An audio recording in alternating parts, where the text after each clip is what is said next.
We're here with Hakeem from the Towson Tigers. Hakeem, welcome to CAA Football Media Day. Thank you.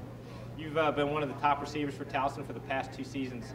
Talk about how things have changed offensively for you under Coach Ambrose.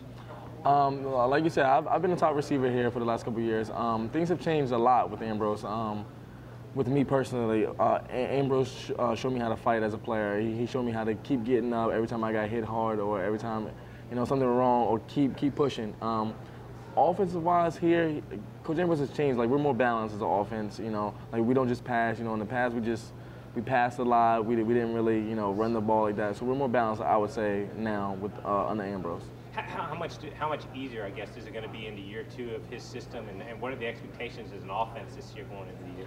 Like Yaki said, in year 2, a lot of people understand where he's coming from now. We're starting to understand, Coach Ambrose ins and out, what he expects from us as a team, as a player. So I think the playbook has a lot to do with it too. A lot of people wasn't familiar with it. We didn't really understand the scheme of what Ambrose was trying to bring to the table. So I think in year 2, we really understand it. A lot of people got in their playbooks. It just makes it much easier now that we know the playbook, so now we can just go do it. Now, you're also one of the top kick return specialists in the CAA.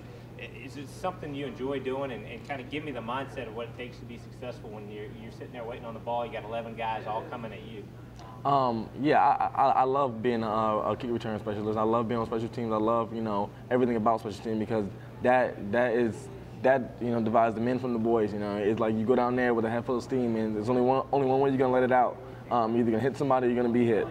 But when I'm back there, my mindset is just, I'm a small guy, and that's why I've always been this small ever since I started playing football. So my mindset is like, get the ball and run straight up the field fast as you can, but I don't want hitting you. You know what I mean? And so if I can do that every play and give it everything I got every play, 9 out of 10 times, one might spring. So every time I get back there and I'm looking, for the ball, waiting for the ball, I'm like, all right, Hakeem, the tunnel was coming. Like, so I just get my mindset to just run my fastest. So you just kind of charge and then you kind of wait for a gap. There's nothing you can kind of think ahead of time. I guess everyone's different, right? Yeah, everyone's different. I just try to run fast as I can. Once I see the hole, hit the hole, fast as I can, as hard as I can. And then if I break through, I break through. And, if I don't, I just try to wrap it up and save it and, hold on to the ball. Now, you missed most of 2007. You had an ankle injury, and then you missed the first 2 games of last year. How difficult is it been to deal with the injuries, especially at a skill position like you? Yeah, in 2007, I broke my fibula in my ankle, and then this past 2009 I broke my hand. It's very difficult dealing with the, knowing my passion for the game. It's hard for me sitting out there, watching my team struggle, knowing that I can help them in some kind of way, or knowing that I want to help them in as many ways as I can. Coming back from those injuries are big. As being a special, as a specialist or whatever, or being a star player or a special player. At receiver, obviously I use my hands a lot, so it was hard coming back from me. It kind of hurt at first, but I was so eager to get out there.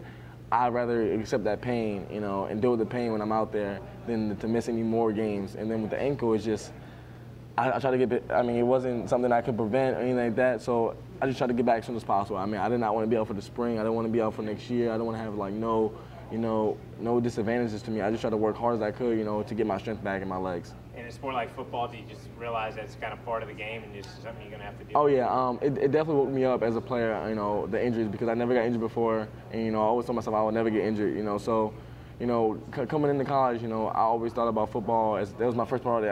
Honestly, academics didn't really concern me that much. But, when I broke my leg, it really woke me up to, football is not lifelong, It comes and it goes, Some people make it, some people don't.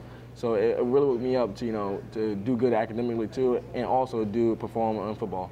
Talking about academics, I think both your parents are teachers. Is that a profession that you've thought about after graduation? I'm definitely not going to be a teacher. I just feel like I'm more of a guy, I think logically about myself. I don't feel like I want to work under people. I want people to work under me. So like I feel like I'm that kind of guy. I love to be in like the business attire and stuff like that. So. Being a teacher is definitely not on my list. I don't know what the future holds for me, but I don't think teaching is going to be one of them. I saw in your bio one of your favorite athletes you listed is Terrell Owens. What do you like most about his game? Is there anything you like to try to copy? Terrell Owens is definitely my favorite player, and the thing I like about him is I like his attitude and his passion. A lot of people don't like Terrell Owens because of the way he carries himself, and I feel like if you don't like the way he carries himself, stop him. You know, stop him from being in the end zone if you don't want him to celebrate. Stop him from, you know, showing off if you don't want him to, you know, if you don't want him to show off, stop letting him make plays. So like that, like it brings inspiration to me because it's like, why not be that guy? Like, why not have fun playing football, you know, and do the things if you can't be stopped? You know, people out here, they look at your film, they tape you, you know, they try to come up with every game plan to stop you, and some teams can't. So, you know, that's one thing that I really like about Tyrone, and like, I don't try to copy anything from him. I just try to play like him, you know. I try to like go into the game with the passion and the attitude of like, we're gonna win no matter what. Like whatever it takes, I'm gonna do whatever I gotta do to make sure we come out this game victorious. Now we're in Raven Stadium. Towson with the Bengals yesterday. Yeah. Now, what was your reaction when you saw that? And can you imagine him and Chad Ocho take on the same team? I was just talking to Yaki about it in the car. It's surprising that he signed with the Bengals because they do have that all-star Chad Johnson there already. But I feel like it was a good move for him because now they have a double threat, you know, on both sides of the field, you know. Ocho Cinco is an amazing, you know, receiver too, and also Terrell Owens. So I feel like it's going to give them, you know, it's going to stretch a lot of defenses out, you know, to cover both of them. All right, Hakeem, thanks for joining us today. Thank you. Enjoyed meeting you today. Thank you.